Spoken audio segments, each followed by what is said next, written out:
Welcome back to another episode of the Steebee Weebee Show. Oh. What are you laughing at, George? No, I didn't give you a look. Hi, Stan. How you doing there?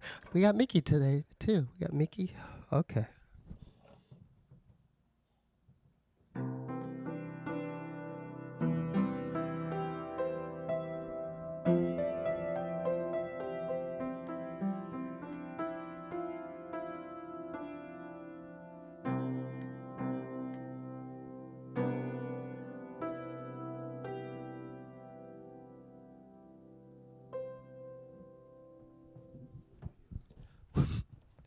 We have a very special guest tonight. Please welcome artist Eligh.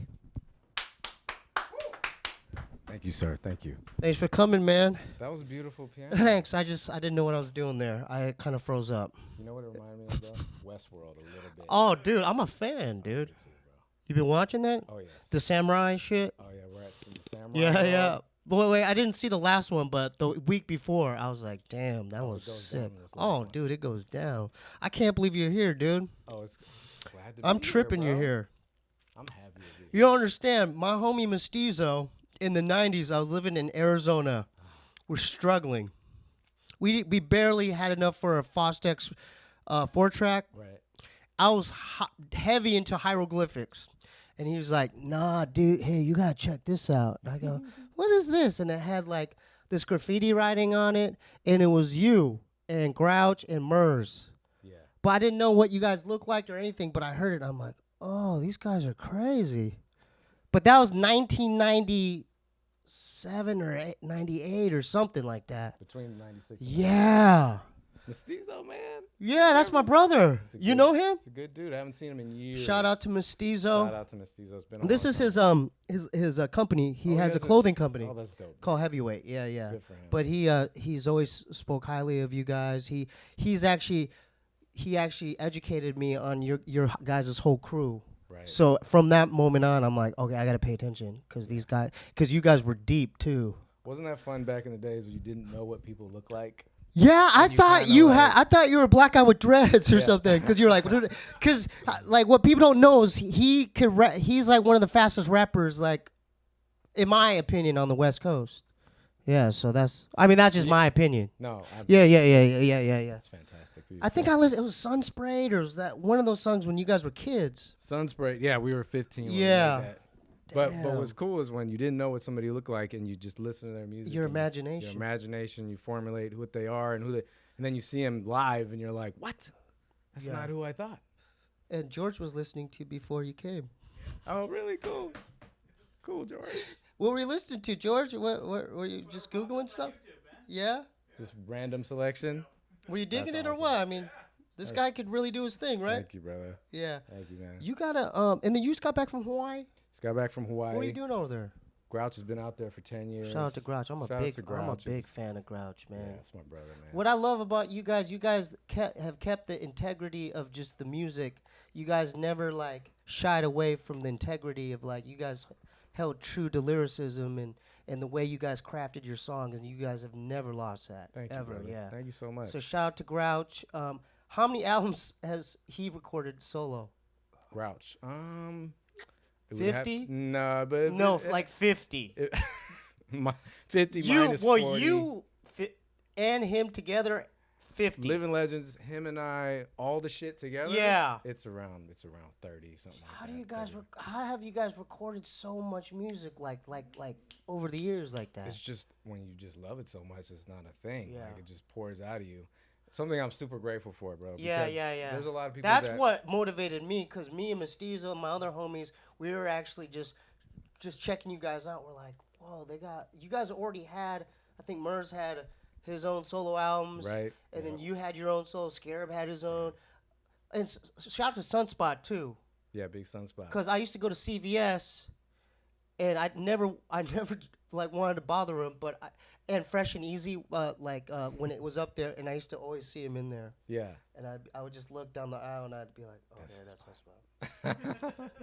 He's a nice guy. And when I worked at Amoeba, he always tried to sell me CDs. You used to work at Amoeba? Yeah, yes, Which sir. one? Hollywood? Or? Yeah, right down the street. Yeah. Yeah, and then I seen Grouch there once, and then Sunspot. Those are the only 2 guys from your guys' crew. Oh, I still sell some CDs. You do? Amoeba. Every once in a while, I'll call. Yeah. And I'll be like, dude, you guys need any CDs or? Dude, that's crazy you said that, because back, was it No More Greener Grasses? Mm-hmm. I just remember, was that 2002 or 2001? 2000? 2002. Somewhere during that time when it came in, it sold quite a few copies.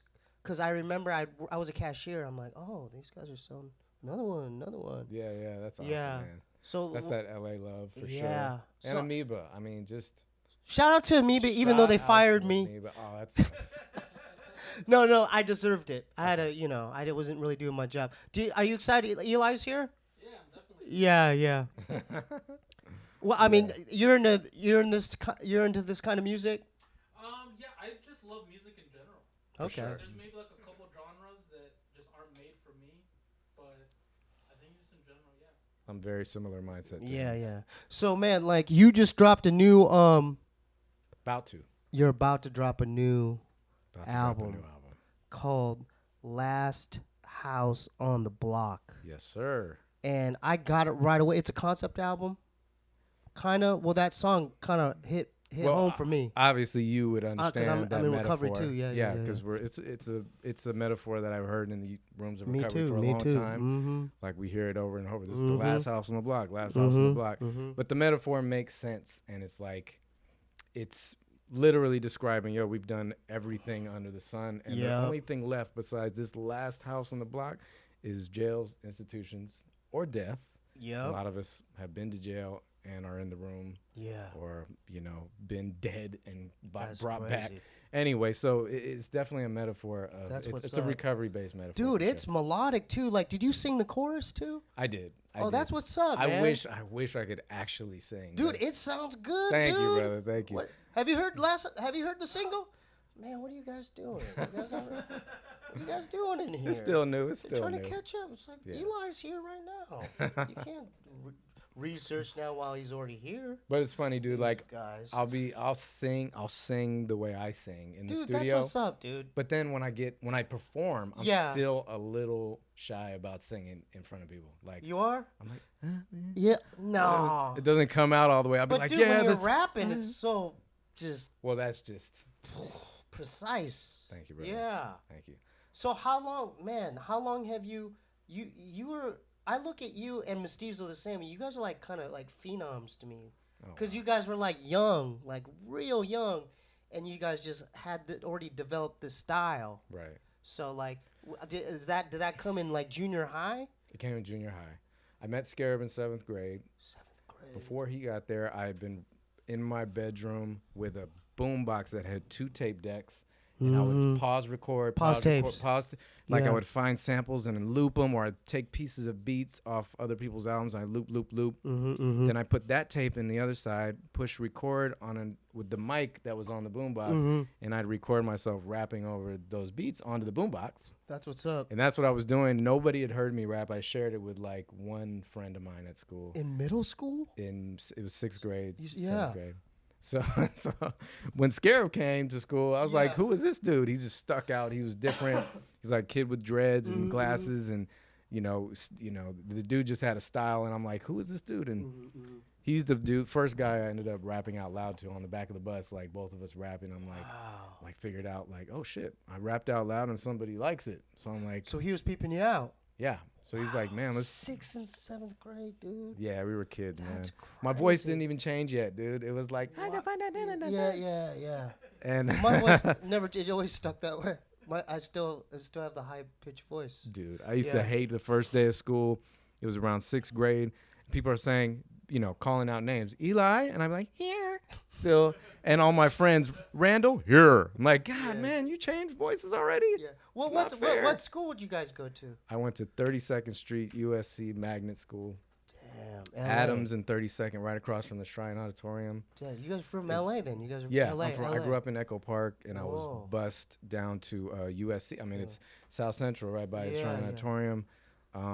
You know, it was a hood school, to be Yeah, honest, yeah. but it was a performing arts school, Right. magnet school, which is why my mom sent me there in Oh, the I first didn't- place. Oh, that's what's up. Right, so I went there for that reason, and it shaped me as a person. I went there from 1st to 9th grade, so imagine spending all that time in one school. Yeah. And being honest, the white kids were the minority there, so Were I there was- other kids that were rapping that, like other white kids that were No, rapping? no, You no. were the only one, right? At that school, I was the only one. So was it hard? Like, did you stick out? Like, Oh, for sure. were they like? I mean, but it wasn't a bad stick out thing. When But it I was a good one. finally opened my mouth and started rapping out loud to other kids at the school, they were just like, "What the fuck?" Like, They were tripping. on you. because also not just the fact that I was white or whatever, but not a lot of white people were rapping back then, and in that way you were. and Too. not in that way either. No way. And, Still, they don't do that. not yeah. You're Still, right. still, You're right. You're yeah. right. I mean, it's just so different now. Yeah. So yeah. different now. Yeah. it But is, and I yeah. have nothing. I'm not a salty guy that's gonna sit back and say, "Oh, you don't know what it was like back then." I like Kendrick. I like Kendrick's love cool. Kendrick. Kendrick's cool. Big Kendrick fan. I don't know a lot about what the other things going on, but when I Right. listen to his stuff, I'm like, oh, dude, Yeah, he's dude. dope. He's dope. Like just his And the music. fact that he's at the top of the game, Oh, man, it yeah, gives yeah. it gives us hope for people that really love Yeah. solid art. You know It's what I mean? good, dude. It's Yeah. good. It's good. Why are you looking so concerned, man? What's going on in your mind right now? You look like you're about to cry. What's going on, man? This guy. Pusha T album, that just came out too. Just I did. Daytona. Yeah. Wow, that It was- came from it- George. Wow, he that just impressed me. He dropped it out of nowhere. Wow, okay, George. It was. He's always got the beats, man. Pusha's like Yeah, slow yeah, yeah. flow king too. Besides Ev. Ev is. I'm still stuck in the '90s capsule. I hear you, bro. Yeah, hear I you. just love the '90s shit. I make sure Yeah. that I get that I'm paying attention as much as possible to Yeah. everything that What comes about out. these but mumble it's- rappers? Be honest, man. I'm not who? hating The on mumble all the guys? mumble guys. Dude, you know what's crazy is Yeah. like I said, I like to grab some of these people that the kids are into, like Yeah. young people, that I Tekashi 6ix9ine. all that shit. So Lil Uzi Vert, Yeah, Uzi he- Vert, for instance. I hear his name, Lil Uzi Vert. This is a year ago or 2 years ago, and I got his newest album. I listened to it once. I'm like, it just sounds like everything else. Listen to it again on an airplane ride, and I start liking some of the songs, and I'm like, I totally get why people are into this shit. It's like a spell. it's not about lyrics anymore. It's like a spell. It is kind of. It is. Because I was listening to Future. My girl was, you haven't heard Future? I'm like, nah. And she put it on. And, dude, she almost crashed her car. Like, put us in this trance. Like, Dude, yeah, it's a just- melodic yeah, thing. dude. They have these melodic chant. It's chanting Yeah. melodicism. There's no lyrics. I mean, the lyrics are just whatever, dude. The kids get in the booth. They're high. They're having fun. They're Just like, drinking that lean, they're too, huh? and they're doing all that shit. They get in the booth. They put on the beat. They start freestyling, right? Yeah, yeah. And then they say, "Oh, I like that part. Go back." And then they keep that part and build on top of that. And it's the whole thing is freestyle. Yeah. The whole thing. Yeah. But some of these melodies that Lil Uzi Vert is doing, I'm just like, it's so catchy, bro. It's spellbinding. Yeah, Spellbinding, is that a word? So, dude, they got a certain formula that people. got a formula, yeah, dude. But is it a little hypnotic, like the way It's very it puts you in a hypnotic. trance? These kids, and then Very these kids are hypnotic. like drinking that lean, And they're just bouncing, yeah, and they're just Jolly Ranchers, you know that? So I mean, dude, it makes sense. Yeah. I drank that. I drank it with back in the day, and when I lived in a smaller apartment here. Lean. Yeah, and I see why they call it lean, because I drank it and it like I leaned like I couldn't even like I really leaned out. That's funny. Yeah. Right before I got clean, I was fucking with some lean, and it was on a video set, and we were shooting a video for like. Drink it straight. I think I was drinking it. No, it was mixed with soda. The way Yeah, the well, way yeah, the yeah, kids with did soda. it. Tasty. It was tasty. Oh, yeah, yeah. But I'm just like, this shit just makes me want to go to sleep. It's like, I was a heroin dude for Yeah, sure. yeah. Man. But and that makes people go to sleep.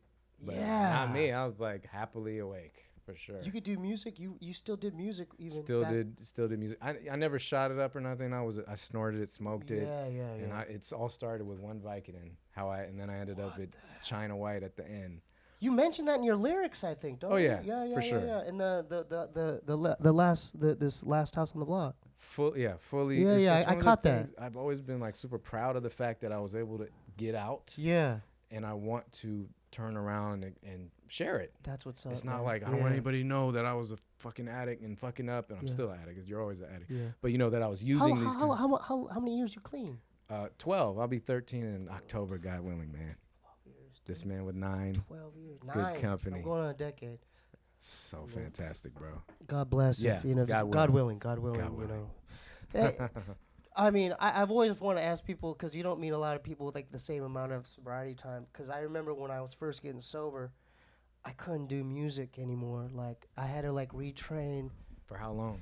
I don't know. It took months, so because I couldn't, because I was so used to smoking weed, and then I'd sit Right. down, and then I thought that it helped me. Like even like little things I would hear with my headphones, I'd be like, oh, like wow, dude, no one else is hearing this but me. Yeah. And you know what I mean? And then like yeah. even the way I chose like samples and Yeah. like the way I do my arrangements, like I need to get high. Right. But then I don't know. I had to force my. I mean, could you relate? I mean, did you go through something like that? I tell this story often, bro. Like, get into rehab. I wake up in the morning. I'm like, where the fuck am I? Why did I bring myself here? Oh yeah, I remember why. And I go up to talk to the counselor. Yeah. And I'm telling her, I'm like, factually, I'm like, so I don't want to do dope anymore. I don't want to drink anymore. I don't want to do no hard shit, but I got to smoke weed because it's part of my creative process. Yeah. You know, it's just, and she's just looking at me with this face. She's like shaking her head. I'm like, what? She's like, what makes you think you can just smoke weed?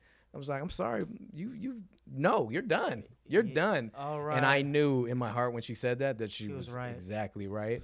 So I was scared, bro. I was like, Yeah. am I going to enjoy this shit? Because I always smoke weed before. Me too. I loved made it. music. Yeah, I loved it. But it took me 3 days in rehab before I was like, I want an MPC in here. And I had a lucky I am. I called him. I'm like, dude, can you bring me the MPC?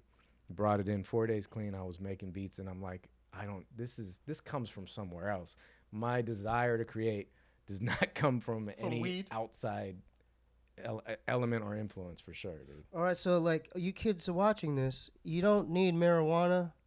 I mean, if you do it, do you? But Oh, I good. mean, I just can't do it. But you don't need it to create. So, Definitely not. Definitely. Yeah.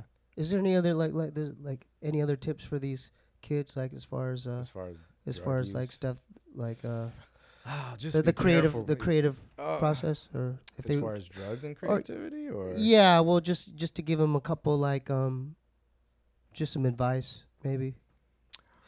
well, I would man, stay away from the pills, man. The pills, Yeah, the that'll pills, F you up, huh? the pills are what took me down. And if you're like either of us, Mm. and you take something and you are like, I need more. I need more of that. You're in trouble, dude. You're in trouble. Yeah. Some people I know take a pill or two. Okay, I'm good on that. I'll do that next month or once a week. And I'm like, dude, that's more power to you if you could do Yeah. that. But literally, you don't need anything if you love to create. None of that shit means anything. Doesn't matter. You mess with hallucinogenics back, like I did when I was younger. what, with LSD and stuff. LSD and mushrooms for sure. Shrooms? You ever like see other dimensions and stuff? I had weird shit happen to me on mushrooms, yeah, dude. yeah. With the legends, a bunch of us in I Santa wanna- Cruz in the yeah, woods yeah, I wanna on hear, yeah, I wanna hear, shrooms. yeah, I wanna hear a story. Yeah. Oh wow! We love stories here, huh, George? Story time. I actually, do you know who Elusive is?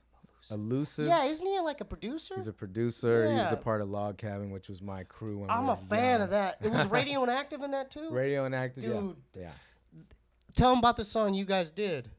With a metronome No, it's about it's just you two, but just going off for like 10 minutes. about little people. I think so. Yeah, Yeah, that's yeah, metronome. yeah, That's dude. That metronome. song is insane. Me and Radio were just on some other shit back in the day. That song was insane. We were just ultra creative, ultra just like, I mean, Radio was like, he would think of concepts that were so abstract, and I would Yeah. just, I'm a it fan of his, dude. oh, Yeah. he's always been dope and always been a fan of his as well. And he's got a dope ass studio now, like Oh, really? with high quality gear that I haven't even saw yet. I just heard about it through mutual friends. Yeah.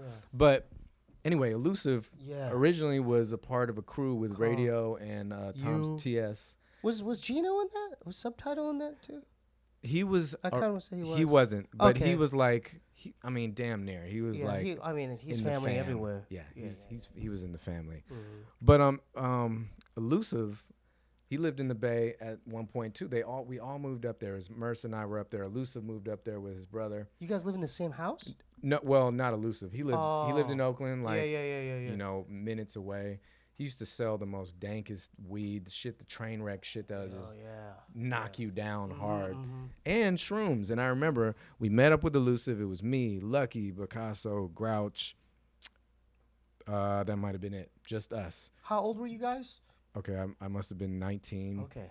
They were in their 20s, early 20s. Damn, so you guys about to shroom out. We went and bought eighths of shroom each. All right, now all these dudes outweigh me by maybe 80 pounds. Back then, 100 pounds maybe. I was so lit, like I'm still little, and I was like 115 pounds maybe. Lucky's big. He's a big dude. He's a big dude, right? So we all bought the same amount. You ate ate an eighth by yourself? I ate an eighth by myself. Why are you grinning like that, man?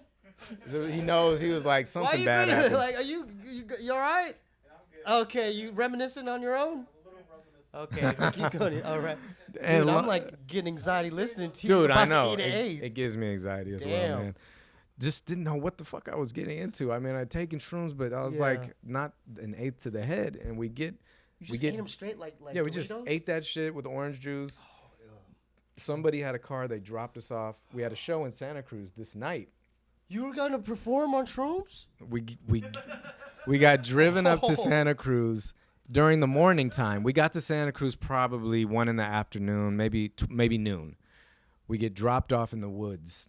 They were like, this is a dope area for you guys to go hike and walk around and stuff like that. We ate the shrooms. We start the hike. We had a show later that night, 10 o'clock or 11 p.m. So you had a couple hours before that. Yeah.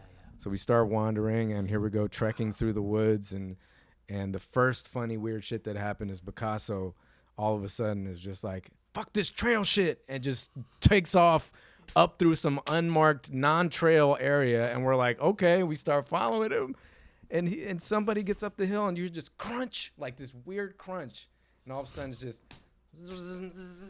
and there's these black bees that I've never seen anything like in my life. They come out.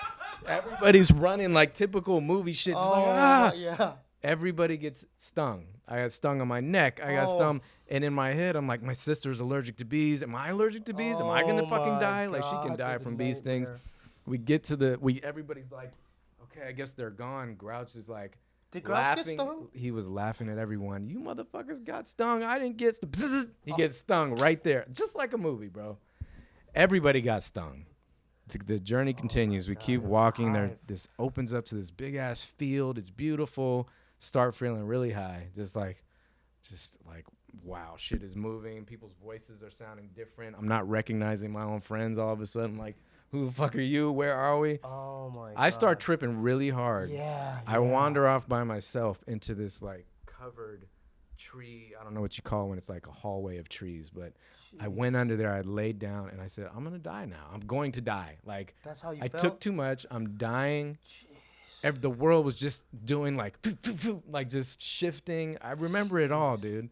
Then I hear Picasso yelling in the woods for his uncle that passed away, Jay, and I'm just like, what's happening right now? It was crazy, dude. Somewhere along the line, I come out of that though, and everybody kind of meets back up in the middle of the field. I'm like, are we okay? Are we alive? It's like maybe 6 hours later. I don't know, dude. Felt like forever. Just cotton mouth. Then we go rock a show.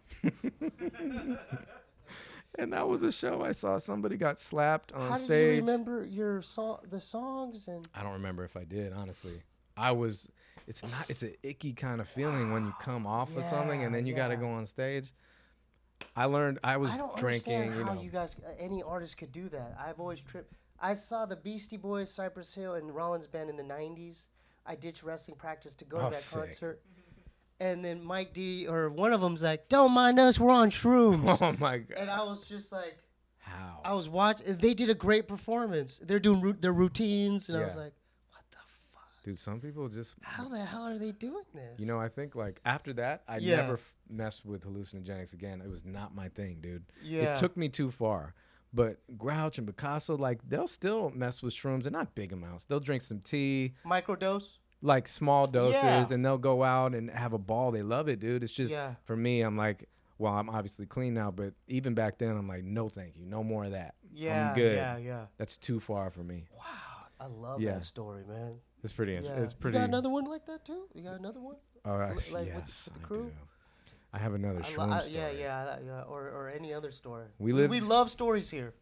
Let's just stay on the shroom tip. Yeah. Oh yeah. Love We the all shroom. lived together in Oakland, like Sunspot, Lucky, me, Merce, Grouch, Picasso, Aesop, all in one big ass warehouse How in the middle of hell did East you Oakland. How did you do that? I don't fucking know, dude. Jeez.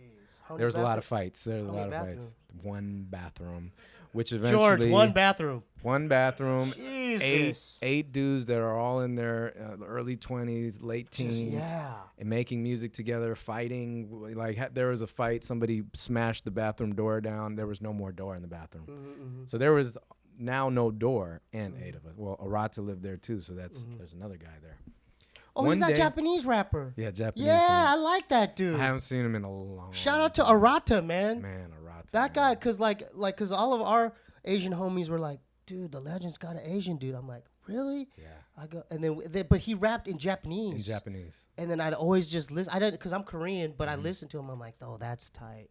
He had this. That's He had a tight. flow. I didn't know what he was saying, but But I know- it sounded tight. he could barely speak English. Like he It couldn't sounded speak tight. English. Yeah. He was just, dude. Journeyman just literally brought him back. Like, hey, met him, said you're coming with us. Didn't he drop something from? He dropped He his dropped own it- album, he like the did, two. yes. What was it? I can't remember. I the forgot the name name of the of album, it. Yeah, but it I was remember I some listened ill to shit. it. He had crazy taste in beats. He Yeah. liked like dance hall style shit. That's so cool. So anyway, I remember he would perform with us, and he would hate. He would be pushed into the front of the stage to rap, and he would hate it. And people loved him though. Yeah. He was so shy, he would just disappear. I was shy, and he was more shy than me. Wow. So When was the last time you talked to him? been a long time, dude. He's been back in Japan for quite some time. He'll Is reach he still out. doing music? I don't know. That'd To be sick honest, if he dude. was. To be honest, I That'd don't be know. sick. He had his. He was definitely a weed head, like Oh, really? addict. Like So he was super. quiet, and then it made him more quiet. Yeah. I used to. Me and Aesop used to. Because he didn't pay rent, he didn't make any money. He lived at the outhouse, and he would be Oh, like, that's the name of the outhouse. "Just the outhouse." Oh, that's what's we up. called it the outhouse. Yeah. And he would always be asking for weed, and I'd be like, "Dude, go get me a Choco Taco from the store, and you can have some of my weed." He like, "Choco Taco?" He said, "Okay." He would go, and me and Aesop were like, "Whoa, we got something here." So we were assholes. We'd send him to the store all the time, but we give him weed. Yeah. I mean, and get him something to eat too. That's what's up. I'll get you a burrito if you go get it for me. And How the hell did you guys not fight in like all these dudes in one warehouse? we did. Oh, you did? Dude, I was the only one that didn't get in a physical altercation with anyone else. It was over the bathroom. Merce fought Grouch. Merce fought with Lucky. Lucky fought with Sunspot. Sunspot fought with Picasso. Merce fought with Sunspot. It was like brawling all over the house. No, you guys really like. There- there- Was it mostly talk like just yelling at each no, other? they were wrestling, knocking walls down. Fucking, there was a Wait, couple wait. punches thrown. There was walls. There was like makeshift dry walls. Oh, you would create your created own little village. homes. It was yes.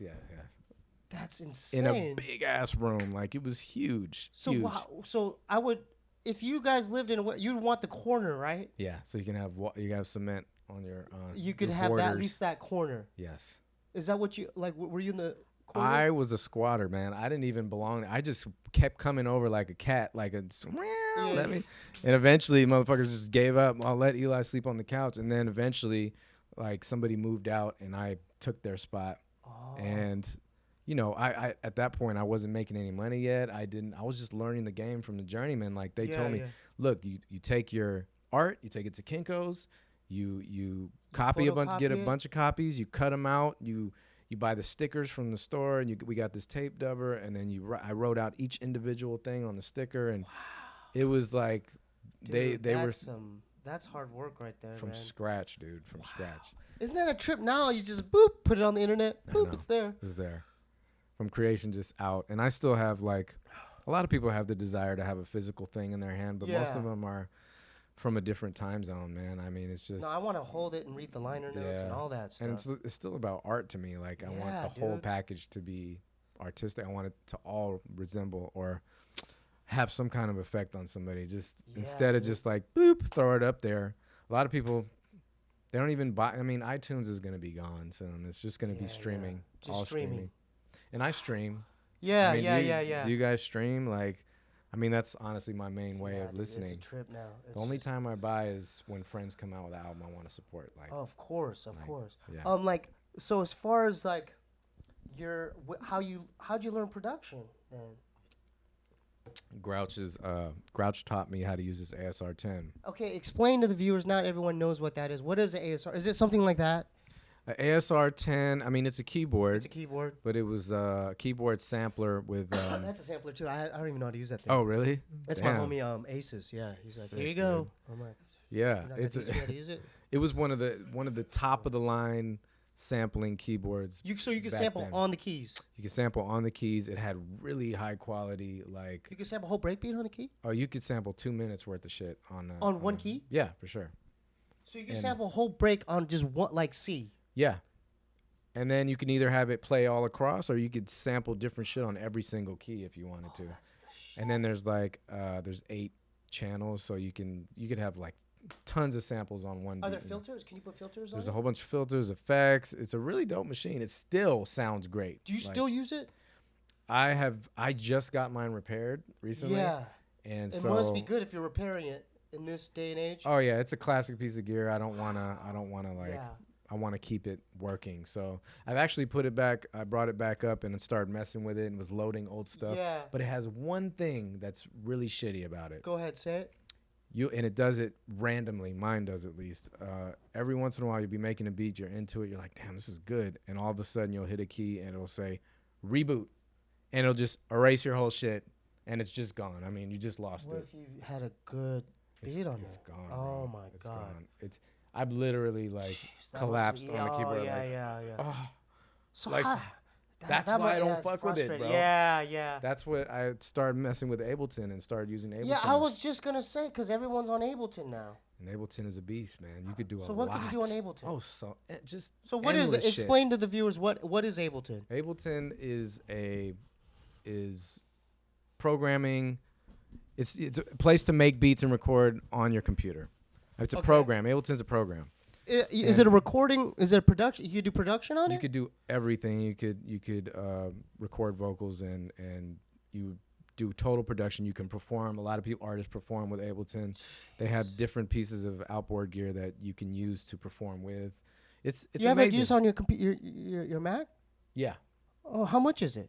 Ableton. I gotta talk to you after about this stuff. Yeah, 'cause- they have their different ranges, like different versions of it. Yeah, I need that. It's I think really- I it's- think I need something like that. Oh, it's awesome. Bro. Yeah, I need something like that. It doesn't. It will never sound like the MPC or the ASR 10. That just has these big analog. Yeah, sound I to it. like that too. Oh, I love Do you it. do all the Gandalf stuff on I did it all in the ASR 10. All all Gandalf. ASR 10? Yeah, Grouch too? Grouch too. Yeah. All ASR. Mhm. Then He how still did he uses learn? ASR. So you just watched him do it? When I first met him and came over to his house. Yeah, how'd and- you guys meet? Yeah, I was always interested in that because Yeah. I've listened to you guys' music for years. Well, when I moved from LA, I got kicked out of my house. I dropped out of school. Mm-hmm. My mom was like, "Get a job." I said, "Okay." She gave me 3 months. I turned 17. She kicked me out. She's like, "You don't At have a job." 17? Yeah, I was gone. I ended up Oh. camping on people's couches out here, Mhm. and then my cousin visited from the Bay, and she's like, "You can come. Why don't you come live with me and your aunt and uncle?" I'm like, "I'm gone. I'm up there. I love the Bay." I was like, "I'm going." So I got in her car, moved They got up Amoeba there. up there too. Yeah, they had 2 Amoebas up there, and Amoeba Berkeley is the first place that sold one of my tapes out of their store. Oh, concession? First store that Yeah. sold a tape. Yeah, It and was consignment, I I mean. think it was consignment back then. I said concession. Concession. Like, they conceded, and they were conceded. I'm sorry. Consignment. Okay. So anyway, long story Oh, short, man.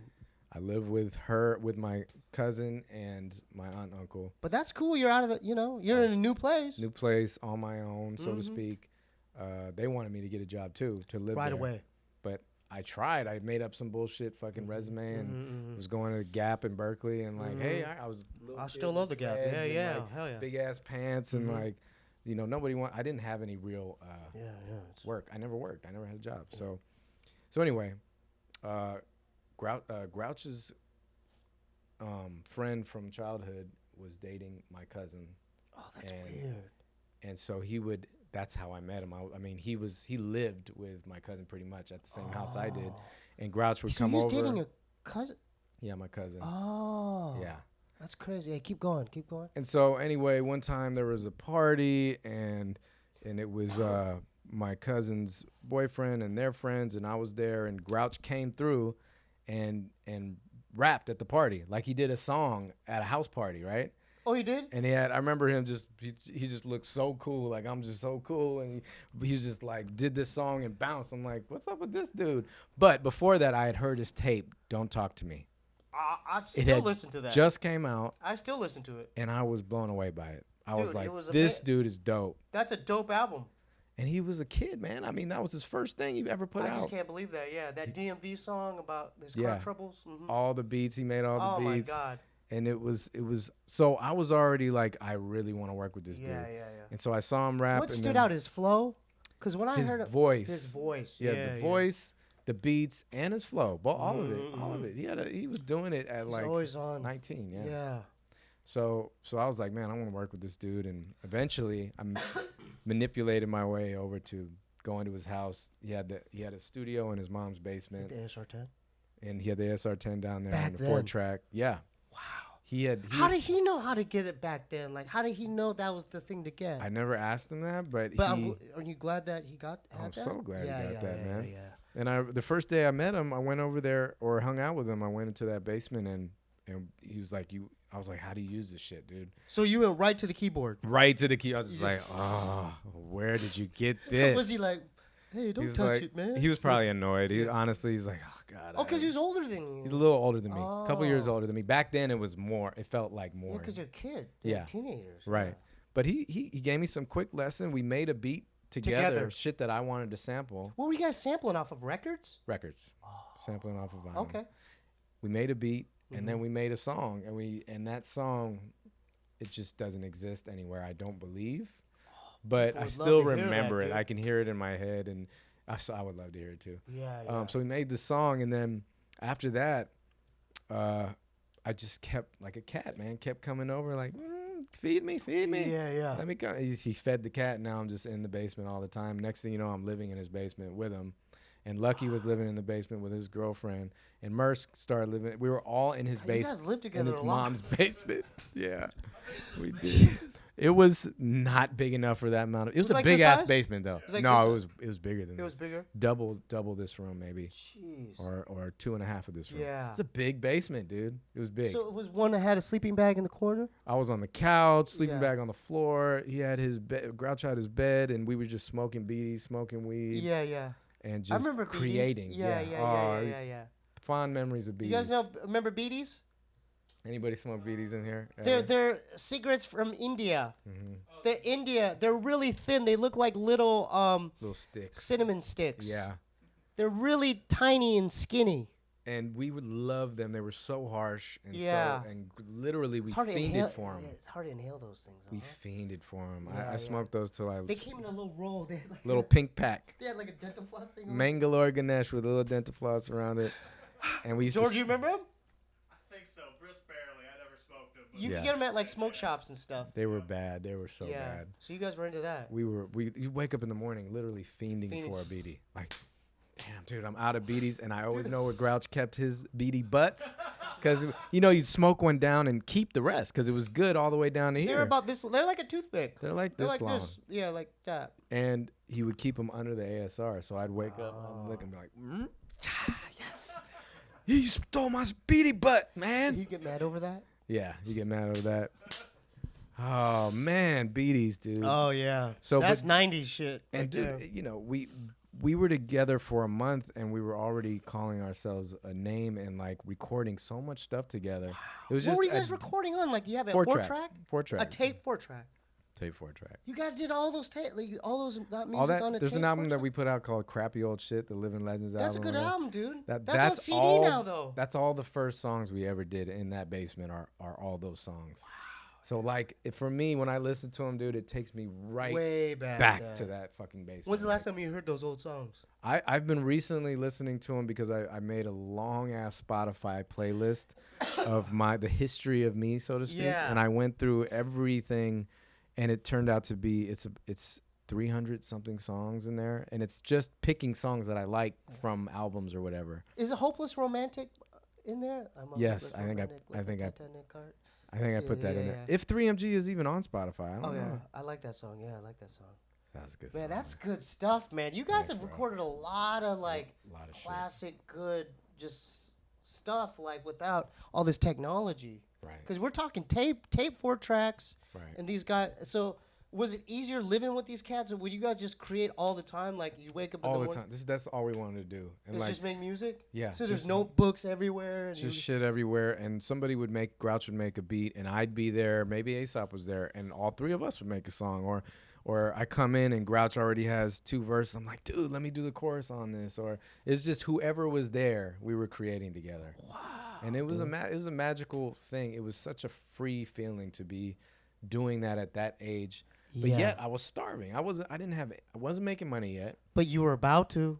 I Were you guys doing shows? Not yet. We were just about to start doing shows together. Yeah, yeah. And I did my first show with them in Alameda. That's where Grouch's mom stayed. And we did it at this place called like Last Day Saloon or something like that. And I remember drinking alcohol for the first time to perform.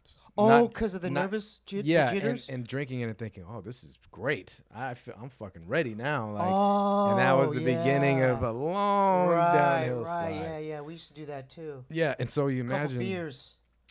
I don't know how you felt, but when I first got clean and I was doing my first show, and it was a G&E show, clean, I was so fucking nervous, bro. Like, oh yeah. So I was like, this is my first show ever without doing anything. Yeah. To dampen the nervousness. I remember I needed weed too to do all that stuff. Yeah. Oh, I could. You smoked weed when you performed? Yeah, I needed weed and a couple beers in me. I needed beers for sure. For sure. By the end of the show, though, it was Yeah. just literally gone. The crowd, I can't even see the crowd. I'm just chasing girls. That's all I did. And Yeah. Well, back then. back then, yeah. Yeah. And Wow. so fast forward and doing this first show clean and getting up on that stage and just cheesing, smiling from ear to ear. I'm like, wow, dude, And you're more present. I'm so much more You, present. like, know and what's going it's not a on. bad thing. It's a great thing. Yeah. And I'm like connecting to people now. Like it was a barrier. Alcohol was a barrier to. I don't want to see you looking at me. I was so like insecure and shy. I was like, don't look at me. While So, you're doing. Don't look at me. Yeah, I know. It's right. It's such. It's like I'm on stage. Don't look at me. It was such a twisted thing. And now, I'm like. I'm seeking the energy out when I'm on stage. I'm like, give it to me. I'm going to give it to you. It's all about the energy exchange when I'm on stage now. So wouldn't you say, because you've done both, don't you think it's better to perform so? Oh, like, so much better. you get more out of it, right? Oh, so much more out of it. And then you're starting to do solo shows, right? Mm-hmm. So when do you start doing those? God, it was after I got clean, for sure. So what made I did, that's not true. I did solo shows towards the end of when I was still using, but I would have people with me always. Like Lucky would be with me or Scarab would be with me. I always had somebody like, I consider it a crutch, kind of like, be here with me. You know, I can't do this by myself. And when I got clean, I started venturing out, just me and DJ Fresh. And then I'm like, wow, I'm doing it by myself. You start with like 10 minutes and then you're like, oh, I did 10 by myself. Yeah, I mean, the first show I probably did on my own was definitely a full set, 45 an hour. By yourself? But, yeah, for sure. Damn. And then I realized I was scared for nothing. If anything, I just had that was on your head? Get my breath together. Yeah, it was in my head for sure. Then okay, so because you rap so you put so you do get so many words and you rap really fast. Right. How did you start hiking? Like how'd you get in like shape for that stuff? Well, at different points in my life, I've worked out more than others. Like right now, dude, I haven't worked out in like a fucking year and a half, and I'm really bummed out about it. But I'm not in the right place yet, dude. It just hasn't been there. But when I rehearse a lot, I rehearse more than any motherfucker I know. Any of my friends, nobody. Out of the legends, anybody, dude. Honestly, like in your room? No. I go to a rehearsal studio. I pay for time all the time. Like right now, you go over your stuff? All my shit. So you have your instrumentals, just all you going in there? Yeah. Oh. And I tell people all the time, like especially youngsters that are wanting to get into that, and they're asking, "Do you have any advice for me?" Which go ahead, let them know. Rehearse, dude. Practice your craft. If you want to be good, then you got to rehearse. That's anything. That's practices for anything. And and for me, if I've dealt with bouts of anxiety since I've been clean. I've dealt with a lot of different shit, and ways to curb stuff like that is knowing my shit, and that like no matter what, it's ingrained in me, and I can do the best that I can do, because perfection is not an option. But when you're pursuing it the way that I do, I wish I wasn't like, no, that's not true. But I pursue it so much that I'm like, I just want to be the best I could be. Exactly. I want to feel satisfied with my performance. That's what's up, man. Yeah. That's what. I mean, So I'm sure people can respect that. Yeah. So muscle memory, dude. Like for breathing, that's where that comes from, and like knowing my limits on stage. If I'm by myself and it's a bigger stage, okay, mental note, I can't be jumping around when this song comes on, because I'm going to run out of breath. Right. And I can make a choice. Fuck it. I'm just going to wild out energy and skip over words. Or I could calm the fuck down and spit that shit like fire and then bounce around. And you don't the have next to be song. moving all over the place. I don't. I've been learning that over time. Like, wow, dude. because hip hop is such a, it's one of the only genres where we seek, like, put your hands up. Yeah. Like, I need to see you react to me, or something's wrong. Right, and it's right. like, and so in this last 2 years, I formed a group with these dudes called Grand Tapestry. Oh, that's what's up. I wanted to bring you a CD but I couldn't find one. Yeah. But it's a totally different vibe. So who else is in the group? Alam Khan plays sarod, which is a classical Indian instrument, and He plays it live on stage? Yeah. Oh, And that's what's Salar Nadar plays the tabla. What about the drums? Tabla, it's just tabla, sarod, and me. That was the whole concept when we first met each other. Who came up with that? Alam is the guy. He was a fan of mine, and he showed up to one of the Grey Crow release parties. Came up to me after the show, talking to him. He told me what he did, and he's the son of a legendary classical Indian musician. Is he Indian? Yeah, that's what's he's up. mixed. He's mixed. But he told me that he played the sarod, and he's like, dude, we should make something together. I'm like, fuck, I'm all about that instrument. I'm all about mixing genres. Right.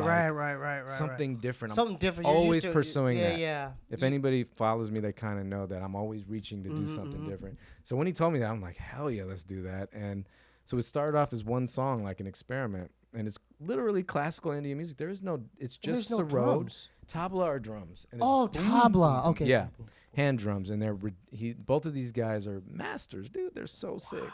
So anyway, it's just me rapping over classical Indian music, which the album, we ended up making an album, and it evolved into other stuff. Where can people listen to this right now? Man, anywhere you can think of, from iTunes to Spotify to all those outlets to, we have CDs out there as well. Yeah. Who came up with the name? Oh, man, that was a fucking painstaking task, man. We went back and forth for like a year on the name. You came up with some too? I think Alam came up with Grand Tapestry, and I came up with some, but none of them were fitting. We're like arguing over stuff, and God, that's a unique name. It How came did you out- come up with that? dude, it was just hell. It was hell. crazy. Names are hard, dude. Tapestry. It's hard. Wow. So, but when you think about it, it's the bringing together of different styles genres. and the tapestry, Oh. bringing stuff together. So Yeah, man, that's so cool. So anyway, like my learning experience with performing with them, with two master musicians. These aren't just good. They're not just they're good. masterclass. They're fucking great, dude. And so when I'm performing with these guys, and we performed at the Kennedy Center and places that I would have never made it to as just me or Living That's Legends. crazy, So we're dude. at the Kennedy Center, and everybody's seated just like this. Like Is it like a theater? the Kennedy Center is huge. There's like multiple rooms. There's an orchestra pit room where Nas did a live thing with the orchestra and stuff like that. Damn, And Kendrick did. Yeah. And then they have these huge hallways with stages on either end. And we performed in this beautiful hallway. Like it's amazing stage. And Where is it located? it's in Washington, D.C. Wow. Have you heard of this, George? Kennedy Center's a pretty, like when I heard that we're going to perform there, I was like, damn, this is man. so You must have been awesome. hyped for that one. I was hyped, and it was, and that's the thing. There'll be people that are 80 years old sitting in the front. Then you That got was kids the- over here, and then you got people that are fans of Eligh or know me, and Yeah. But then then we're performing, and everybody's seated, and I realized that It's not that. I don't need to do that, and so backing myself it's just out you're of performing. That's it. that, yeah. But it's still, it's the me bouncing around and being energetic is like, I have to do, it's a part of me. Like, I need to get hot, warm. Being cold on stage is not.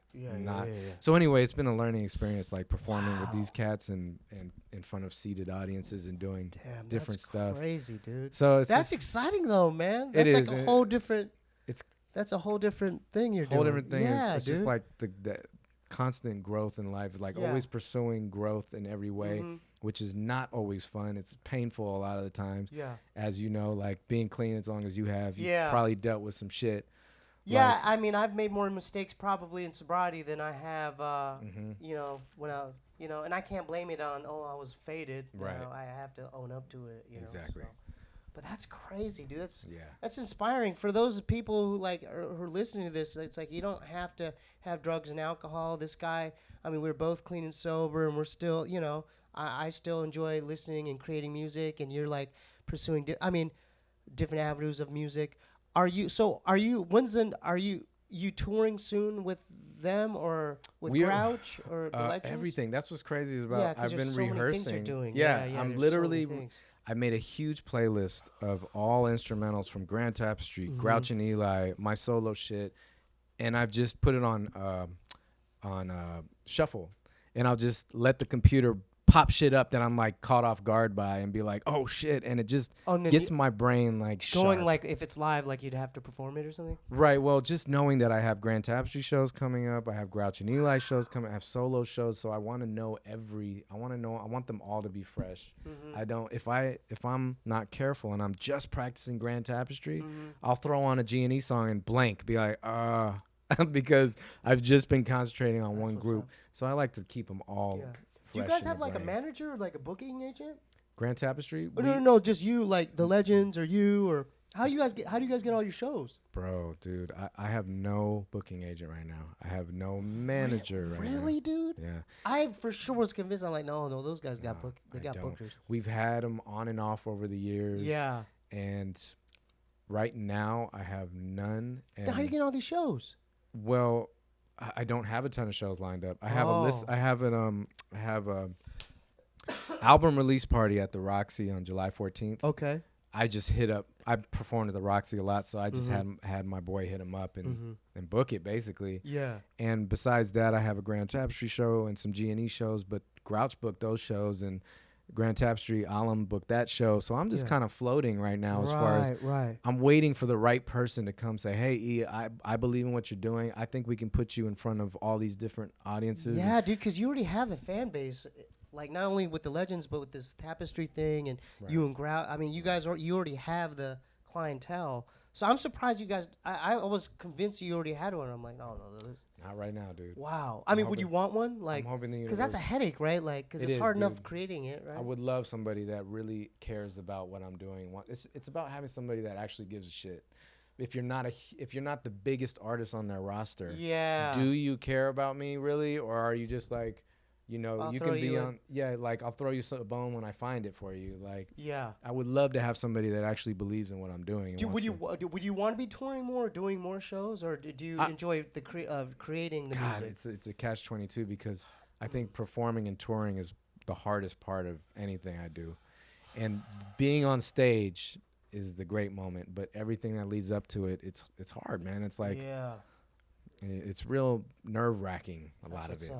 Can I go? Let's go back to like the thing you're about to. So when is the Last House on the Block coming out? Last House on the Block is June 15th. June 15th. And then where could they get that? Like what outlets? And then like, do you have packages? All the outlets. I do have some like pre-order bundles right now. Do you have a new Patreon too, right? Oh man, Patreon, dude. That's what's up, man. We got one too, brother. Oh somebody just told me you did, and I'm like, dude, I didn't know that. I need to go support dude, it's the reason why we're still here. It's literally. If I didn't have Patreon and the people that support this show, then it wouldn't be here. I wouldn't be here. We'd probably make 10 episodes and that's it. That's what I'm saying. Bro. But it's like I'm glad you found, because when I found out you got it, I'm like, okay, that's what's up. He's good now. Because I'm telling you, the Patreons they have that's like your family. They really have your interest. They have your best interest, and they will. And these cats aren't even rich, but they'll support you.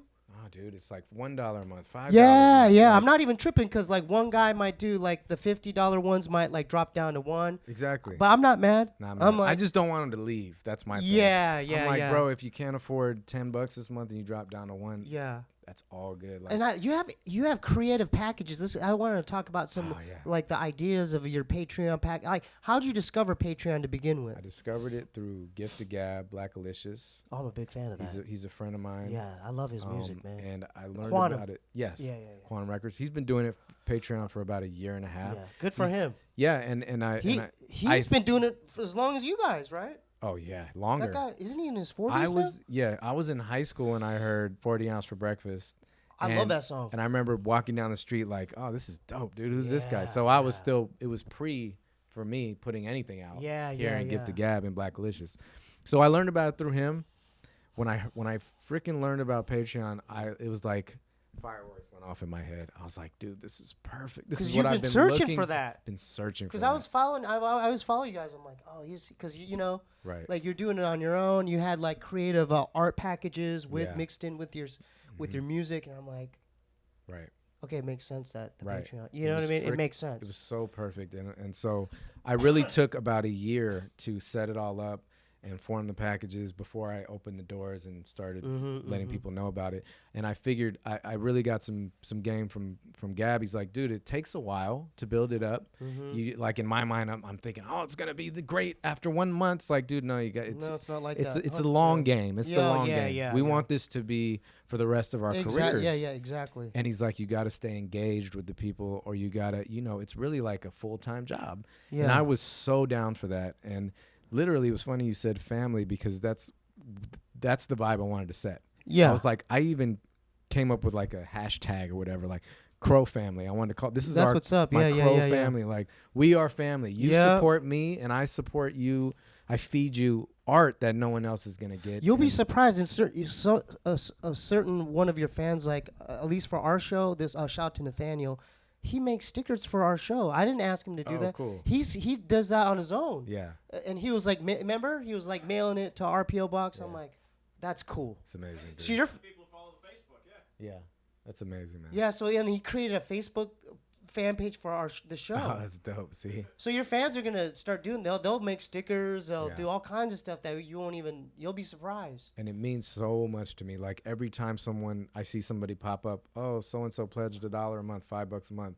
I make sure I message each person. Every Yeah. time they leave a comment on anything I post, I respond. Like, I want to take care of these people. 'cause Yeah. It's like yeah. these people are gonna allow me to continue doing what I love to do. Yeah. That's great, dude. That's Because great. yeah, I mean the music game has changed so much.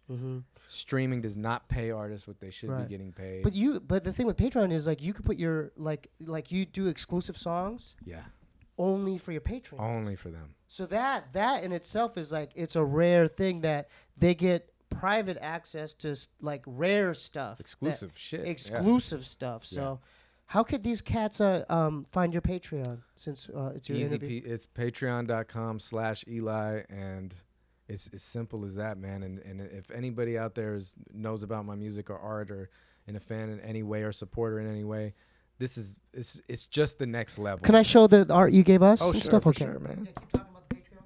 Yeah, Patreon it's a game changer, man. I think it's literally the future for artists like me and So if you join his independent Patreon- people. Look at this beautiful Yeah. native art, beautiful native art. If you join Eli's Patreon, you might get something nice like this. This is a handcrafted art piece by Eligh, and if you join, so how does a Patreon get something like this? So this in itself is one of 50. It's a print. It's not the original piece. It's a print. This is There's rare only- stuff, It's only 50 of them. and you make these individually. I do. I Okay. also do them individually for people who hit me up and want an original piece from me and go through the motions over email for that.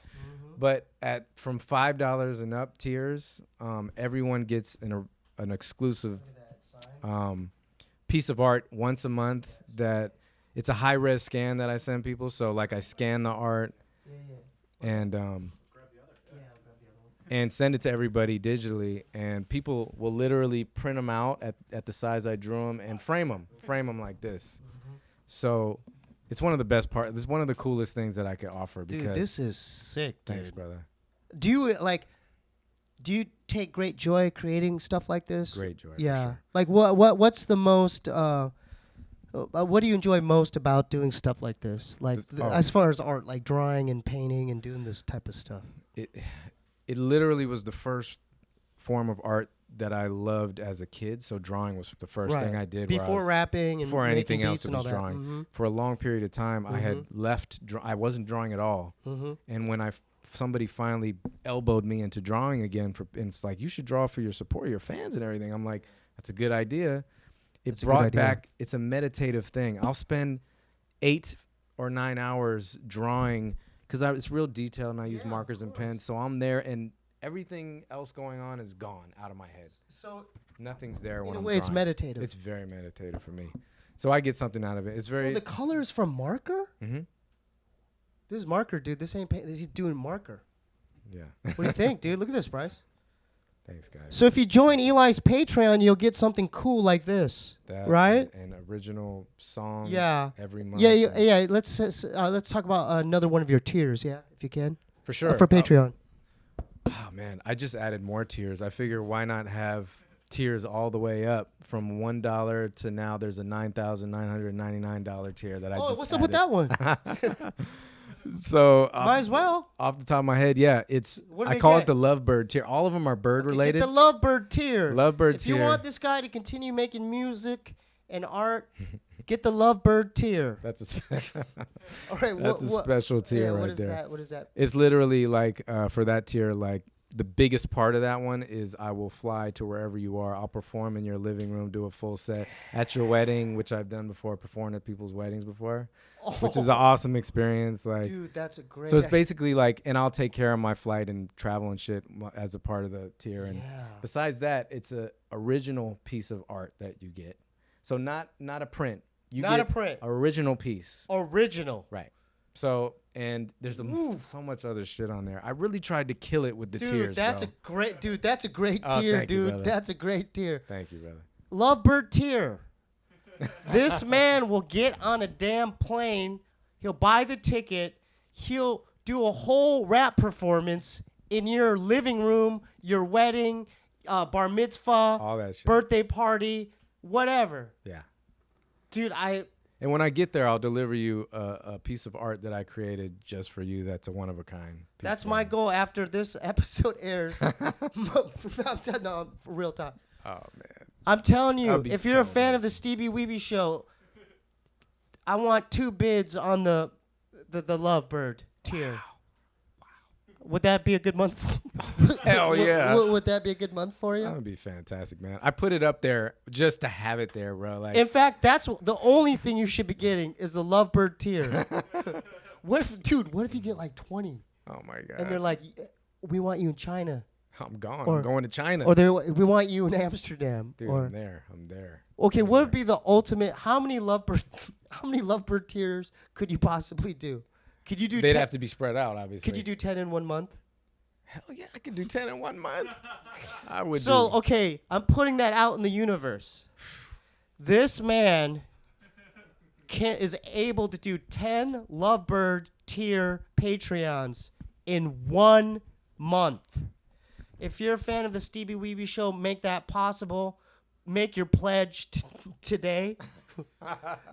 What could you do 20 in 1 month? No, I don't think so. I don't know. What? That sounds excessive. You could do 12. You could do 12. I could do 12. I could do 12.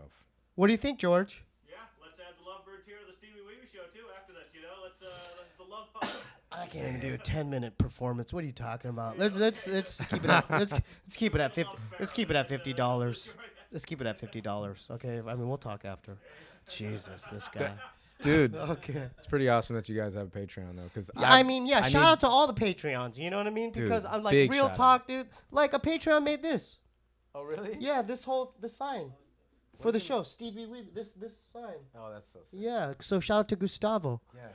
I want to talk more about. Are we doing good on time? Yeah. I want to talk more about this album, Last House on the Block. How many songs are on the album? It's 18 tracks, 16 songs. So there's like 2 interludes or something like that. Wow. And then, so what are give us an example. Like, so what are some of your favorite songs on the whole album, like that you enjoyed doing? What's cool about this album is it is a combination of stuff that was created in the last 3 years. But like, I have a beat on there that I first made in 1998 when I lived with Grouch and Picasso after we moved out of the outhouse, 99, sorry. Wow. I made this beat on my first ASR 10 that I bought at Guitar Center. And this sample that I made in this beat, it always stayed in my head. I didn't like the actual beat I made, but the sample. Where'd you find it? I don't remember. Record? It was on a record. Was it by accident? It was by accident. Those are usually the best ones. Always the best ones. Why? I just, accidents are the greatest, man. They're the best. The greatest mistakes. Yeah, but So, keep going. so that was 99, right? yeah, I made this beat on ASR. It was on a disc somewhere. Fast forward to 2010. I was living in an apartment. I didn't have a studio at that point. All my shit was on the ground in the living room, and I was going through old ASR discs, just sticking them in, seeing what's The on floppy there. disks? Yes, and I found Kids don't even know what that is. now. No, They got their phones, their beep things on their dude, phones. floppy Yeah. disk, Oh, bro. yeah. Hard disk, a little hard disk, Mhm. and I found the beat, and I'm like, oh shit, this beat. I got rid of all the drums and everything. I kept the sample, and I remade the beat. So that beat is on this album, and so What song went is from it? 99 to 2018, where this sample finally is used. Wow. It's called Once So if you Again. get the album, dude, you'll get the good stuff from back in the day from the ASR. Yes, there's some beats from the ASR 10. What song is that? It's called Once Again. Once Again. Yeah, and it actually is a recovery based. That's what's up. Tell us more. song I want to as know well. more about the album. Yeah. What are some of the other songs? I have a song with Evidence and Oh, Ev, from Dilated People? yeah, Ev. Oh. And Ev and I, I've known Ev for a long time. I He's met dope, him. Dude. He's dope. We used to, but didn't really know him. We knew each other like, hey, bro, what's up? That kind of that's shit. it. Yeah. And I knew him because the guy that he bought weed from back in the day, I used to buy weed from and then bought a lot more from after that. And ended up, in the end, I was just calling my dealer like, hey, man, what are you doing? He's like, I don't got any shit yet. I'm like, I don't care. I'm going to meet with you and just trail you till you have it. And he would sell weed to people, and he'd say, I got to get some weed to Ev. And I'd be like, what's up, Ev? And what's up? That's the extent of my friendship with him back in the day. Just kind of acquaintances. Just kind of like, hey, I know who you are type of thing. Yeah. And so in the last 6 years or so, I've become friends with him by going on tour, on the Grouch Christmas tour. Ev came on the tour. Ended up really clicking with the dude and really got a lot of respect and love for that dude. And he put out an album this year that was just so dope. Like Through Rhymesayers? Yes. Okay. His videos, his like production, His the way he puts photography, his too. everything the dude does He's is on creative point, dude, huh? honestly. Yeah. So I really respect dude, and finally I made the song that he jumped on, and I really love the song because it's a departure from what I usually do. It's really slow. It's dark. Who produced it? I did. I produced this album. It's like almost all me except for 2 beats on there. So this is on this album with yeah. Evidence. Yes. What's the name of that song? That song's called Burn. Wow. And I'm excited about that song. Yeah. I got a song with R.A. the Rugged Man. What? What do you know about R.A.? That's like from the old Lyricist Lounge days. And guess what? The dude. How did you guys how'd you link up with that guy? Just a random encounter, bro. Like, there's a guy on the song. His name's Eamon, and he's a singer, and he's a friend of mine. Yeah. And we were working together, and Eamon was coming to my house one day to record some shit, and he just randomly brought R.A. with him. They're friends from New York because they both are from New York. I was gonna say, isn't that a New York guy? Yeah, they're friends from New York, and Eamon's like, "Hey man, I got R.A. with me," and I'm like, "Okay," and he brings R.A. over and to your house, to my house, and we go to my studio, and we're just chilling, and R.A.'s a character, bro. He's just so New York, like he just says what's on his mind. Fuck the niceties, like just like straight up, and he just had me dying because I'm like, this dude I love this guy, man. Yeah. And we made a song that day. That day, the first day you met him? Yes. And that song is on this album. What's the name of that song with the that R.A. song the is Rugged called Man? Still Chasing. Wow. And it's about for me, my verse was about sex being the first drug that I ever encountered. Being 14 and having your cherry popped and like being completely sprung. You're 14? Yeah, I was 14. Oh, good for you, dude. Good for you. Oh man, Took me a long time. Good for you. Good for you. Took me a real long time. You did a good job. It was not good though. It was a no bad. rapping pays off. That rapping paid off for you. So anyway, dude, it's the concept of like that was the first thing that I ever did that had me out of my mind, chasing it, always wanting, always trying to get more, and and chasing that feeling of the first time for the rest of my, just like how we talk about chasing the first one. Go ahead. Yeah, chasing the first time we do dope, and we're like, yeah. oh, I want that, and it It's never that really, dopamine, never really get there again. Yeah. So anyway, my verse is very heavy. Yeah. And then Eamon sings this fucking sick ass chorus that's really sick. heavy, and then RA comes in, and he starts like there's a point in the verse where you hear Eamon and I literally laughing in the background, and we didn't cut it out because I'm like, nah, dude, we gotta keep that, bro. Yeah. Because his verse is so it had me crying laughing. Was it funny? It's funny, but because it's fucking true. Like he's saying stuff. His whole verse is about jacking off. The whole verse.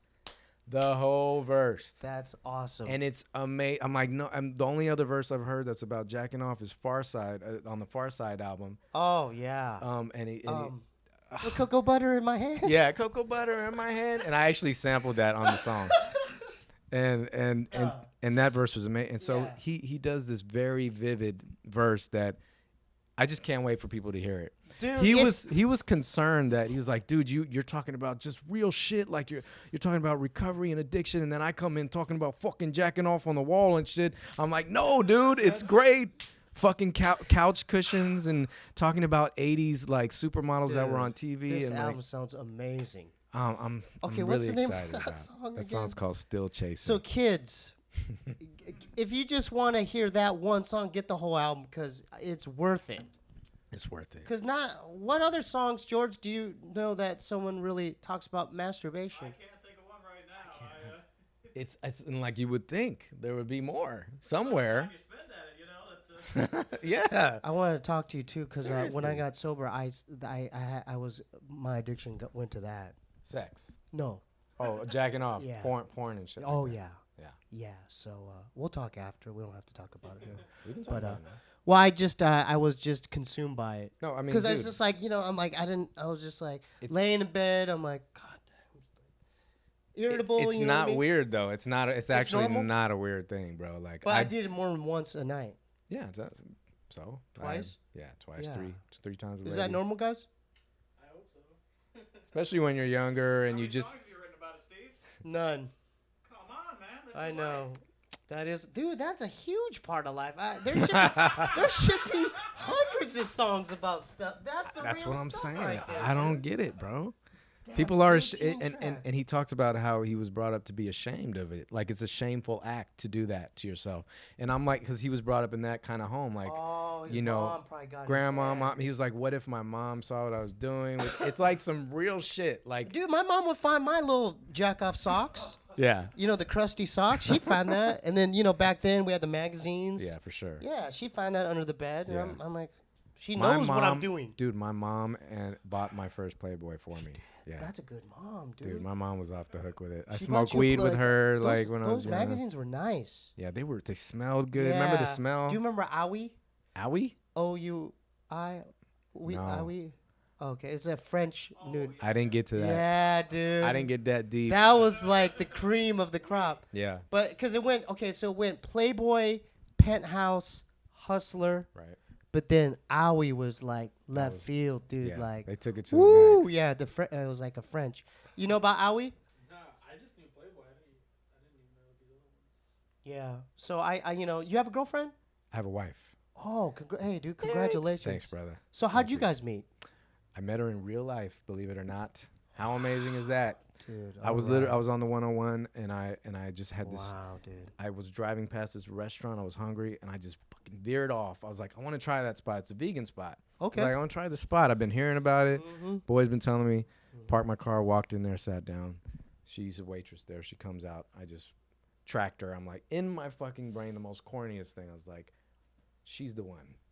I literally said that. Just off top? You Just off top. Oh, and I'm man. like talking to myself. I'm like, get out of here, dude. No, Yeah. shut up. You're just, it'd been like 3 years since my last girlfriend. I was Yeah. just, surfing around. I was really tired of that, like just fucking random people. I'm not really having any connection. You know what I mean? Yeah, yeah. I was over that shit, honestly. Yeah.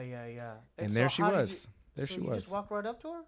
No, I ate in that restaurant for like 3 or 4 times a week for the next couple months till I finally. What time would you come in? Lunchtime. And She worked the register? Like you caught her slipping at the register? no, she was my waitress finally one time, and Oh, were you sweating? I wasn't Wait, sweating. How long did it take for her to be your waitress? She wasn't your Dude, waitress. she was never my waitress. I would sit in I had sections. I'm like, damn, really? And then finally she was my waitress, and I played it as slick as I could. We had our service or whatever. I was like, I did some corny shit. I typed on my phone. I was like, I think you and I should exchange numbers. On your phone? On my phone. And then I said, I was like writing the check. I'm like, can you see what? I can't even like see this. And she's like, oh yeah, sure. What? Looked at it, and then she starts typing on my phone. Gives it back to me. Oh, and it that's says, a good. Hey man, that worked. It worked, dude. But she said, she typed, I have a boyfriend, and I'm like, fuck. Oh, that's always a It was boner like, wah, killer. wah, wah. Yeah. But then it turns out that was for her. It was the end of something, and not too much later. Wow, dude. You kept on going to the restaurant after that? Kept going, kept going, and then here we are. Like 5 years later, we're married. We got married in Maui, and That's and crazy. she's awesome, dude. She's an amazing She support person. your music and your art, God, man. she's so incredible in that way. Like, it takes a certain kind of person to be with somebody that does what I do, and a certain level of trust, patience. Dude, yeah. Someone who Flexibility, dude. she's so non-jealous, non-insecure. About that? About just me being out, taking pictures with girls, because I'm a loyal dude. Like, if I'm with somebody, I'm with them. Like, Dude, as long as she knows that. Yeah, she's she good, knows dude. that. She's good, dude. Dude, I'll be on tour, and when I'm on tour, it's just I don't ever feel like getting on the phone. I'm literally tired, dude. You just want to go take a. I just want to sleep. Yeah, you just want to sleep. Whenever there's in between shows, I'm trying to sleep. We text the whole tour. I talked to her once on a 3-week tour, and she's just like cool like that. She's cool like that. It's amazing. I really lucked out with her. That's hard to find nowadays, huh? It's you think? damn near impossible, I think. Yeah. So you lucked out. And the fact that I met her in real life, I mean, That's it's just crazy. like, yeah, it's cool. Wow, dude. See, things could happen, George. Things can happen. At a vegan spot, dude. You gotta start hanging out at vegan spots, dog. I highly recommend it, brother. Smoothie spots and vegan spots, guys. what? I'm telling you, man. Juice bars. It's just around the corner for you. All right, let's get the I need to start a Patreon so I can go to smoothie spots. Those places are pricey, man. How long you been vegan, man?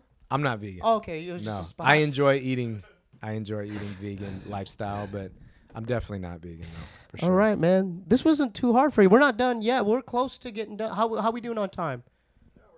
We're an hour at least. We're over an hour. I feel bad that we're not like being funny or silly. Like this Dude, is this real has been conversations. funny, and you've enjoyed it. This is a great interview. Oh, good. All right. Yeah, dude. Good. Yeah, don't even trip, dude. This is gonna air next week. Yeah. Cool. What other groups like have inspired you, or what are some of the stuff you like listening to other outside of hip hop? Oh my goodness. I wish I had grabbed my phone right now and look at my Spotify. I'm Just five. 5 Yeah, things or that I 3. You could just enjoy. do 3. That's not hip hop. That's not hip hop. Yeah. Man, you know what? I've been listening to a lot of Cuban music, like music from Cuba, like, not to bring up Buena Vista Social Club because that's one of that That was one. a great movie, dude. I love the movie. Have you guys seen it? It's It's a great about movie. Cuban artists, dude. Yeah, and most of them have passed away now. They Yeah, were like rest in really peace. old at Yeah, that point. And yeah. they were so They were sick at that dope. point too. Yeah. There's a lot of indie rock that I've been listening to. Like, I'm a huge KCRW fan. Right. Do you listen to KCRW ever? Dude, I haven't. Like, people don't. I mean, I used to listen to the radio. I remember Love Line. Yeah. Or K. Was it K? Was it K Rock? K Rock. Yeah. Yeah, K Rock. Yeah. KCRW is like. Oh, K Earth 101. I have that on that. Dude, do they still actually play oldies or do they? Yeah. They do. Yeah, K Earth 101. Oh yeah. man, classic LA station. Yeah, dude. But I'm a huge Nirvana fan. Oh, dude. Yeah. And I'll go gotta through love- phases still. Where I'll go back to Nevermind or some of those albums, and I'll Yeah. just play it for months. No, that's cool. You brought that up because I wanted to talk about this Kurt Cobain's death.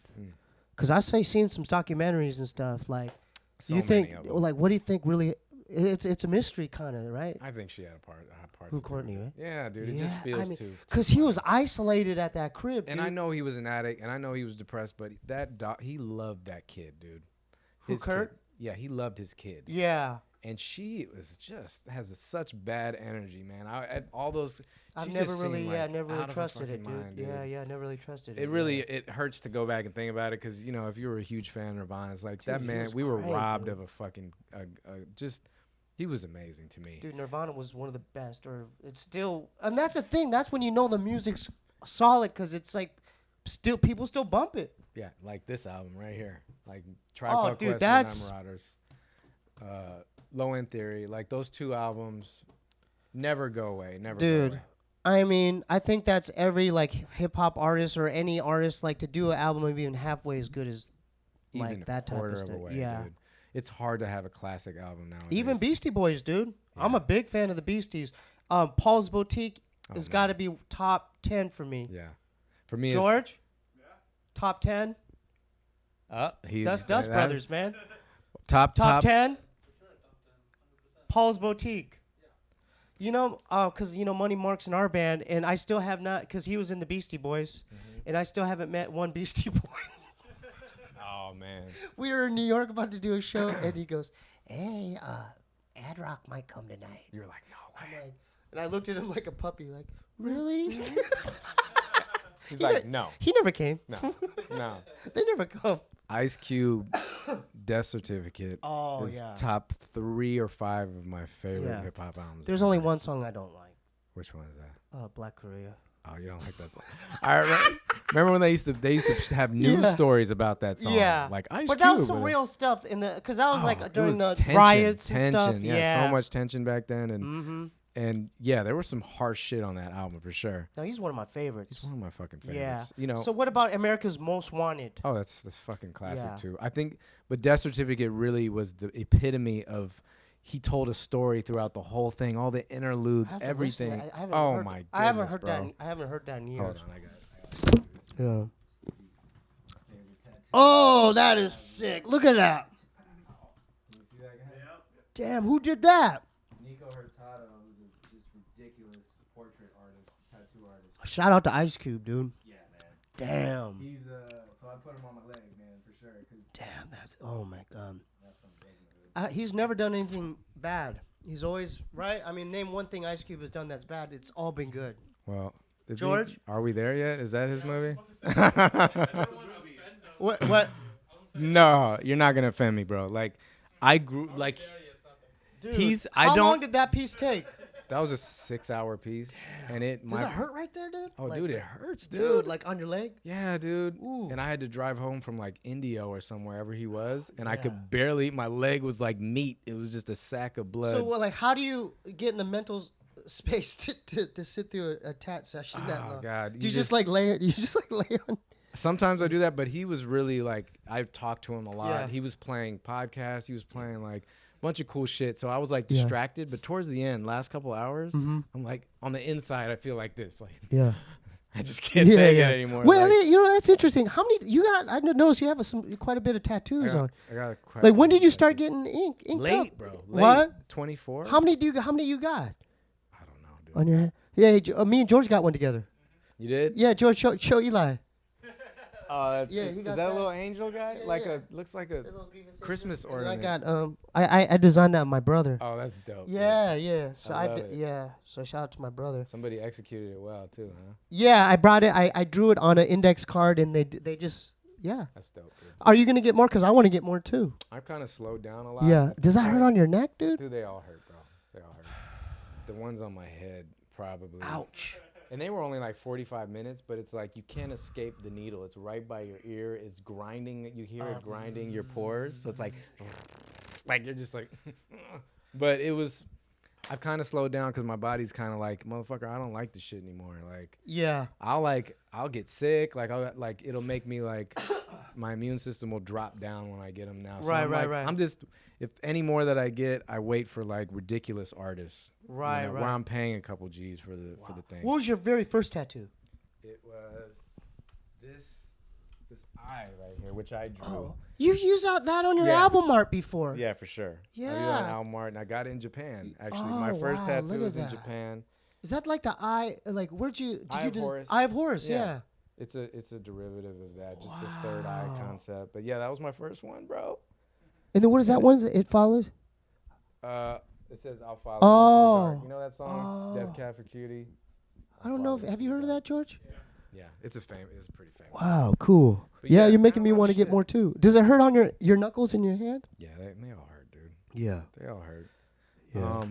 But yeah, I slowed That's what's down. up, man. But tattooing has been Oh, you tattoo also? No. Getting tattooed Oh. has been. But have you thought about therapy. tattooing people? People have asked me lots of times. Dude, bro. why don't you get into It's that? just dude? it's another skill I would have to like Yeah, get yeah, into. yeah. It's not yeah. the same as drawing on paper. I know, but dude, I'm telling you, it's you could probably learn that. I could probably make a killing doing that shit, huh? They make bank, I dude. know. Tattoo artists. I need to learn. Well, you design tattoo? I mean, you could probably design. Yeah, I've been doing the art like I gave you guys. Started off as, hey, is anybody interested in me drawing tattoo designs for you? And then Yeah, Then from it- your Patreon, dude. right, it morphed into frame pieces for your wall. You know what I'm saying? Yeah. Eventually. yeah. Oh wow, So dude. so yeah, man. Amazing, stuff. dude. So, are you satisfied? I mean, you had a good time here. I Everything? definitely. I could talk to you for another 2 hours, bro. This is I wanna bore amazing. people to George, is there something you want to ask Eligh? I'm good. George, Hmm? you good? Do I need to ask something? I don't know. I just that Something? I don't know. Maybe Bryce. Why'd you gravitate towards hip hop originally? This- How did you get into it so young? The school I went to, Mm-hmm. and because I was telling him I went from 1st to 9th grade, so it was 1st grade, and I went to a friend's birthday party, and it was a breakdancing party, and he had Beat Street on, and he had a windbreaker on, and I watched Beat Street, and I was enthralled. I was just like, what the fuck? It was like instant connection in my head. I love that. Yeah, I love yeah. that. And Oh, it's like the breakdancing at school. yeah, too? well, Yeah, all the yeah, kids yeah, were yeah. breakdancing in Mhm. school, and then I heard LL Cool J on Bad, and it was over. I was just Yeah. in love with it, and being, it just being that young and being the point hip hop was at, it was the right combination for me, a chemical reaction. Right, from that right. happened. Man, that's Yeah. so. What are like? You guys have done global shows. Like, weren't the legends like going all over the world For doing? sure, we did. Japan, I've been to like 9 times, in Australia and Europe and in Africa. You've been I to went on my Africa, own to dude? Africa, South Africa. You did music there, Yeah, I did 2 dude. shows. This guy's been to Africa, man. Yeah, that was an experience, bro. For How sure. was that show? It was interesting because we were brought out there with a bunch of drum and bass artists from the UK. So like, You rapped over a drum and I didn't bass? rap over drum and bass, But that you could. I just had an idea. Yeah, You, for you should do. Just have an open mind about it. You should do after this drops. One of your future albums should be you just rapping over drum and bass. that'd be sick. I've Dude, never that done would. that. I'm telling you, that would kill it, dude. And drum and bass is still alive and well. And that's your in the cadence. UK. Like you could. Oh yeah. You It you makes do all total that. sense, for sure.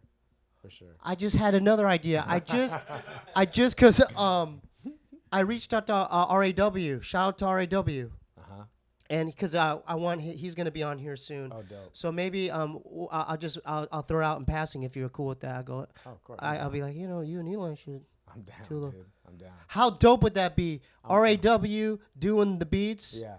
And then you don't have to mess with it. You just write stuff like Yeah. maybe EP Which or is something. great. It's freeing to not worry about producing. You And just that's a do whole the track. different genre, dude. Yeah. Like, And I love it. I'm loved. EDM jumping festivals. around. Oh, I know, man. dude, that's because I'm telling you, that's big now. Like these rock, they're cool, but EDM is where it's at. For sure. They're These huge. kids want to like just do Molly and like walk around with the glow stick. You know what I mean? They don't.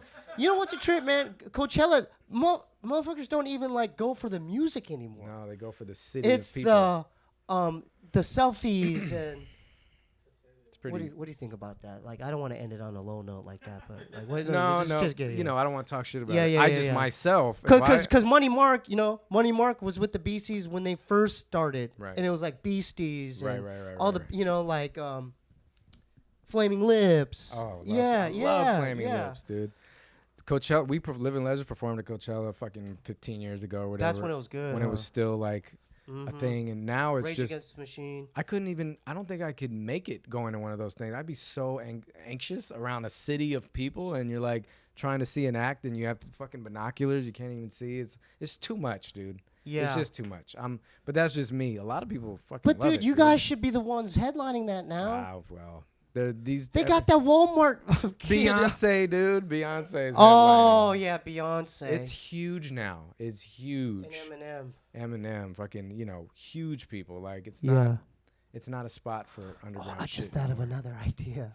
I just thought of like a collab for you, man. You and M. Oh come on, man. Just back and that would be sick. What do you guys think? So Eminem, if you happen to be watching this, holler at my man Eligh. Let's make this collaboration happen. Make this happen, man.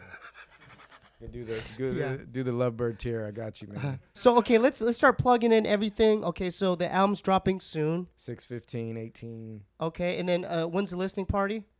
The Can we all go? What's up, man? We dude, get invited. Please come, bro. How Please do come. we attend and stuff? I'll put you on the list. Okay, bro, that's what's up. for sure. Cool. Yeah, please, LA, San Diego, anybody in the nearing area. It's at the Roxy on July 14th. It's all ages. I got Reverie playing with me. Oh, she's dope, yeah. Reverie's dope as hell, Yeah. and I got special guests coming through, and it's just gonna be a full of love night, man. Yeah, It's gonna be fun, man. Okay, what time does that event start? 8:00. Doors open Okay. at 8. Show at 9. That's you know what's what I up. mean? It's gonna be fun. And your Instagram, Eligh? Instagram is at the real Eligh. At the real Eligh. The real Eligh, because and then let's hear your Patreon again. Patreon.com/Eligh, where you can get a bunch of exclusive art and music and podcasts and video chats and just on and on and on. I'm trying to spoil people and shower you with exclusive art. Yeah. That's my goal. And then your website, your music website, ElighMusic.com. ElighMusic.com. Which is I'm finally going to open a store, a website store. Dude, I just So thought of another excited. idea for you guys. Dude, lay it on I me, thought of man. another, just one last. Dude, Living Legends podcast. Oh, that'd be A insane. podcast with just you guys. Well, I Dude. just started my own podcast. All right, let's talk. How they listen to that. Dude, that's a part of Patreon. Oh, right it's now. the part of the Patreon. It's one of the perks of Patreon, like, because I just started it out of nowhere. I'm like, I love podcasts. I'm like, why don't I fucking start my own podcast? Yeah, dude. So I'm just right now. The podcast is literally me talking history, from telling stories from the basement stories, all Yeah. that stuff. The And then- mushroom story. and then saying this song when I made this, and then playing the song. You know what I'm saying? Like, so as of now, it's that. But I'm gonna buy one of those really dope digital recorders that I can take to people like Merce's house, and me and Merce will sit and talk for 2 hours about shit. Dude, I'm telling you, that would be a hit. I'm doing that. No, I'm saying like the whole Living Legends. I mean, you could do your own, Right. but like having a collective where it's called the Living Legends podcast. It would be dope. It would be so dope. It would be dope. And then you guys could, it's fairly cheap to just get the mics and just to meet set at, it up. Yeah. And then once in a while you could go, Yeah. Ding ding. hey, what do you recommend Eligh getting for the stuff that, because Talk afterwards, For or sure. unless we put it on the Amazon links. Yeah, we could talk afterwards about gear. Yeah. I'm curious though, because there's a lot of good podcast gear out there. that's what's up, man. But it's a great idea. Getting fucking all those guys together is that's the hard part, man. And yeah, but if you present it a certain way, saying, listen, it's like no different than us recording, and it's gonna benefit the whole collective. For sure. And it's just gonna grow and grow. And then you guys know so many people in the music industry, like so many rappers and awesome producers. Right. It would be no problem getting the guests. Right. And you could actually start with just you and Murs, like portable, Yeah. I'm telling you, man, that would I just saw it. And then you already have the logo, Living Legends, then podcast boom. Podcast. Yeah. I bought a whole box of Oreos for these guys. And they haven't even eaten one cookie. You guys. Okay, so Sugar conscious room right here. We're very sugar conscious, man. all right. So I got to do some shout outs. Go ahead, Shout out to one new Patreon this week, Dimitri P. Love you, brother. And the person that bought music, Jake Browning and Jason Kang. Love you guys. If you want to send stuff to the Steebee Weebee Show, send it to 1425 North Cherokee Avenue, P.O. Box 1391. LA, California 90093. You could also check out the music on my Bandcamp, SteebeeWeebieBandcamp.com. Little Ray's World Volume 4 is up now. Follow Two Bunnies on Instagram. And then Amazon.com/shop/Steebee Weebie, right? You can check links below. And then if you want to support this show, patreon.com/Steebee Weebie. And Monchi, our group is, we're actually looking to do more shows too. So if you happen to be out there, whoever is watching this, you want us to come to your town, reach our Instagram or reach out, contact me or like the Monchi Instagram. Dude, thanks for coming, brother. I appreciate that, man. Are you happy with your episode? Oh yeah. And will you do me a favor? I got a beat hooked up. If you could do maybe just a couple bars. Yeah, I got a Jungle Brothers breakbeat. If you could just do one of the verses off your album. Oh shit! Really? Yeah, but just let me, because I just created this. I'm gonna put. Yeah. Just think of a verse now, and I'll get you queued up here.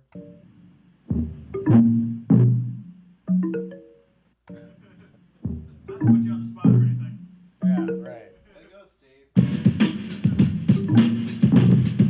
Oh shit! Yeah, that one.